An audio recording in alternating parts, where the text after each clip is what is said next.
2 দিন আগেও যে মানুষটাকে দেখলাম, যে মানুষটার সাথে কথা বললাম, যে মানুষটার সাথে চললাম, যে মানুষটা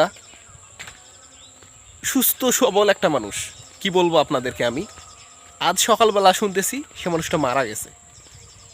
আসলে মানুষের জীবনটা এত পরিমাণে অনিশ্চিত, কখন কার মৃত্যু হবে, কিভাবে হবে, আসলে কেউ জানে না।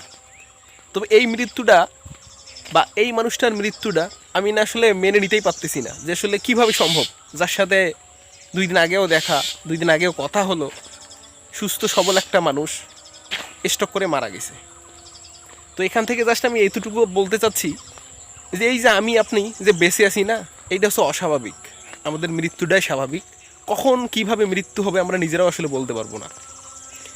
আমরা যে ইয়াং ছেলে, গায়ে এখন অনেক জোর, তার কি হয়েছে, কখন মৃত্যু হবে আপনি নিজেও আসলে বলতে পারবেন না। এই মৃত্যুটা বড় ছোট বয়স দেখে কিন্তু আসে না। আল্লাহ যখন খুশি হয় যার উপর, তখন তাকে নিয়ে নেয়। তো যাই হোক, তার মৃত্যুটাকে আল্লাহর কাছে আমি এইভাবেই বলতে চাই যে উনি যেন আসলে বেহেস্ত হয়, ওনার বেহেস্ত যেন আসলে উনি পায়। এক কথায় উনি খুব ভালো একজন মানুষ। যাই হোক, আপনারাও ভালো থাকেন।